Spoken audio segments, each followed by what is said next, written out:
Hello everyone, welcome back. Today I want to talk about triangle pose. So I want to break down all the little modifications that you can use as we start adding one more pose into our knowledge, into our toolbox. So our triangle pose, I'm going to start basically in a wide-legged stance. So the distance here between our feet, roughly the length of your leg. So basically, I don't want to be too narrow, yes? I don't want to be too wide, because if I go too wide, I'm going to have this problem of my knees collapsing in, and it might be a little uncomfortable for my knee. Now, I might be able to adjust this distance a little bit more as I create more space in my hips, but that's kind of a nice start gauge. Ideally, the heels are in line here. It is going to change slightly, but we don't really want those train track feet here. Here, I'm really looking more for that tightrope from heel to heel. And you'll see how you're going to need to adjust it as we start using it more and more into our flows. But just to talk about what goes on in our triangle pose, this is how we're going to start. So it's kind of a combination of openness, as in warrior two for our hips and chest, but we're getting into that hip crease a little bit differently. So I'm going to keep my left toes facing the side of the mat. And I'm going to rotate my right toes back to the front of the mat. So you can kind of see we're getting into that warrior two-ish leg.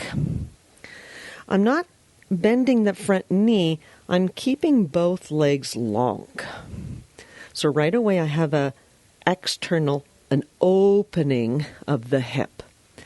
So I don't want to lock this knee out so that it's uncomfortable, but I don't want it bent into my lunge warrior two. So again, I'm going to find comfort.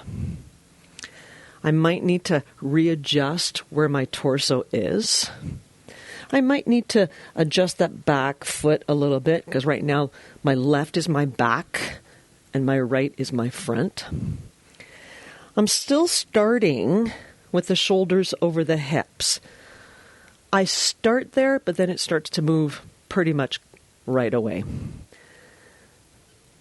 So here my left hip is the back hip and my right hip is the front hip. What I'd like to start to do is tuck the front hip in. So I'm kind of shifting my hip to the back of the mat, yes? So I'm no longer in that alignment. I'm shifting, and my torso is kind of tipping forward to the front of the mat. I don't want to turn my torso to the front or down towards the mat. I want to keep the torso facing the side of the mat. And then I'm just going to tip, keeping the front leg long, back leg long, front hip kind of tucking in as I hinge forward. Yeah? So you'll notice sometimes the front knee gets tired because it's not strong enough just yet, or you might have issues. So that slight little bend, if that's going to make you feel better, go right ahead. Just try not to get into this lunge position here where I'm like leaning on my leg, like side angle or something like that. I'd like to try to keep it long, chest is open, and I'm tipping. Yes. So the angle from the top of my head down to my back heel, that's kind of the straight line that I'm trying to get. I may not be 100% straight, but that's where I'm trying to get. Yeah? So I'm going to come out of it, and I'm going to check it out on the other side. So I'm going to bring those right toes back forward, and I'm just going to flip sides here so that you can see here facing the camera. So I'm going to take my left toes now, and I'm going to face them to the back of my mat. Yeah? And again, I'm trying to keep those hips open, chest open. Right now, I'm referring to my right foot as my back foot and my left foot as my front foot. Yeah? So I start off with the shoulders over the hips, but then again, I'm going to shift the weight and I'm going to start tucking that front left hip in as I shift the weight on an angle. Yeah? So my right hip is shooting back and so is my left hip. Yeah? As I tilt towards that extended long front leg. So again, try not to turn the torso. Try to keep it facing the front. Right now, the front here is the side of my mat. So that's the torso that we're kind of tilting. I'm going to bring my legs together, give them a little shake. Just like in our other poses, our warriors, there's the arm variation. So depending on how your shoulders feel, depending on how your neck feels, you're going to pick and choose a couple of different modifications. So I'm going to get into my stance. There's my wide stance. I'm going back to the front of my mat. So right toes are facing the front of the mat. Left toes are facing the side. Legs are straight. Torso is straight. Arms are like Warrior 2. Yes?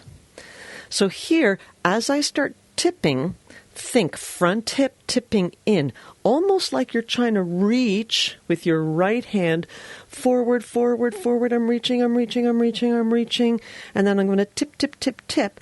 And this right front hand is going to go down towards the floor. So as it goes down, my left arm goes up. Yeah? Try not to rebend into side angle here. Think triangle. My back toes might need to be slightly in. Definitely not out. My knee isn't going to like it. I like actually slightly in. So as I tip, can I comfortably have that top hand up toward the sky? Or maybe I need to keep it in my back pocket. It's the front leg that we're trying to keep long, trying to tuck that hip in and still keep the chest open to the side of the mat. Now my hand is kind of going down my thigh. One day it's actually going to hit the floor. I might be able to use blocks as I'm working, as I create more space. So the idea here is to get a long front leg, arm reaching down, arm reaching up, and then taking that gaze up towards the top hand. Now, if you find that this is way too much work on the neck, I can still have the arms and have my gaze coming forward. If my balance is really bad, I can still keep my gaze down while I work on opening up the torso. So I still want the torso to the side. I'd still eventually like my arms in that wingspan T position. But maybe my neck isn't quite comfortable to look up yet. I can look down or somewhere in between. Yeah? I'm going to come out of this, give my legs a little bit of a shake. So triangle is kind of a combination of Warrior 2, Warrior Crescent, this, that, kind of a morph. I'm going to try it on the other side. And I know for myself that my hips feel different left to right. My knees feel different left to right. So you're going to notice that you can maybe hinge a little deeper on one side more than the other. And that's okay. Eventually, we're trying to even it out, but we know that that doesn't quite work. So I'm just going to flip over to the other side, just so that I'm facing you so that you don't have to look at my backside So, left toes to the back of the mat.